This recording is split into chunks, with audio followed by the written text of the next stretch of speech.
Our series Pushing the Limits shares stories of ordinary people accomplishing the truly incredible. In this case, it's Lewis Pugh. He's an endurance athlete, and he just wrapped up a 315-mile aquatic adventure, swimming from the source of the Hudson River in New York's Adirondack Mountains all the way down to New York Harbor, accompanied by a support team. CBS Saturday Morning co-host Dana Jacobson joined Pugh on the journey and later at New York's Pier 57 to find out more about the inspirational message behind the mission.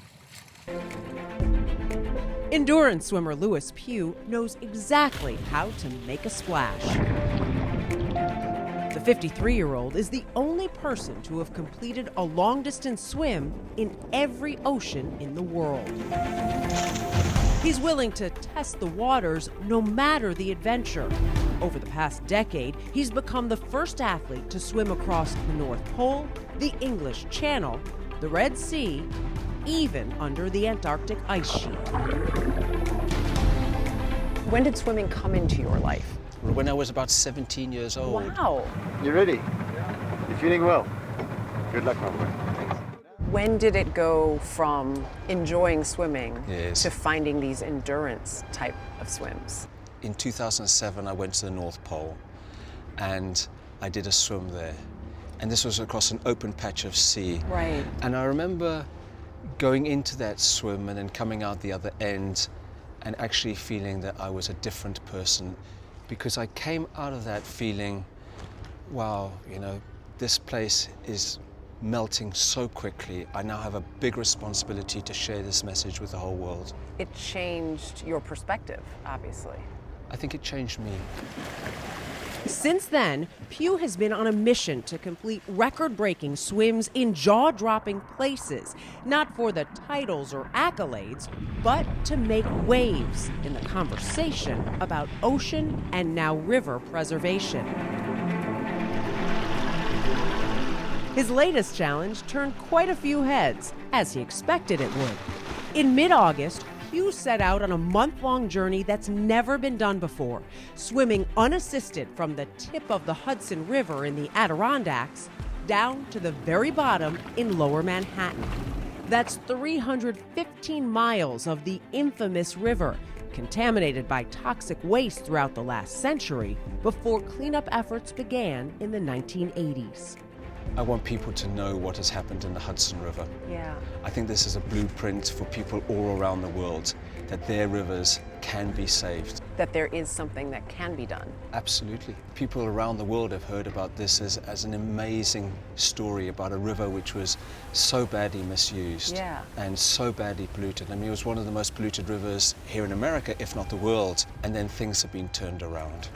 Enough so that Pugh spent 32 consecutive days in the river, swimming twice a day, both early in the morning and well into the night, to align his swim times with the river's current. Sometimes I'd be swimming at night and I'd turn onto my back and start doing backstroke, and I'd look at the heavens and you got the big blue moon and all these stars, and it was really, really comforting.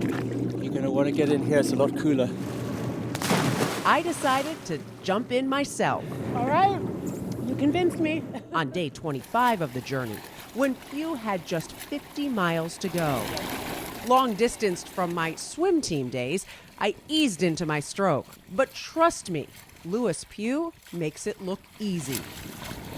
People that I told that I was going to swim with you, there's still people who said, "You're getting in the Hudson River, where?"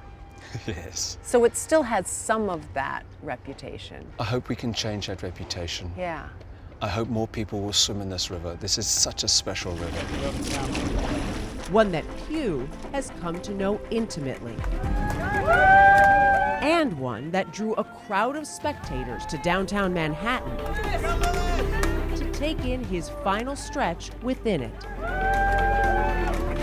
But there's one crowd Pugh hopes to rally in even larger numbers. Members of the United Nations who have the chance to ratify a new treaty aimed to protect 30% of the world's high seas by 2030. This is the last piece of the jigsaw puzzle which we needed in order to protect the planet properly. So for me, the mission isn't complete. Because it's not just the swim. Because it's not just the swim.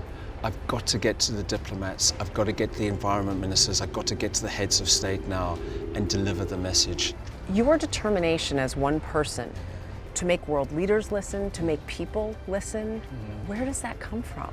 Deep down in here, I've seen our oceans change, and for me, this is a defining issue of our generation. And in a short period of time, we really have to protect the planet. I love being in the oceans, I love being in rivers. I'm absolutely determined to spend my life doing this work. For CBS Mornings, I'm Dana Jacobson in New York. Bravo to him. Well, he did it. Yeah, he did it, He did it. and he's totally right that the Hudson is a success story in the sense that it's come a long, long way from terrible, terrible pollution. And the more people are in it and active with it, the more we care about it, the more we'll keep it clean.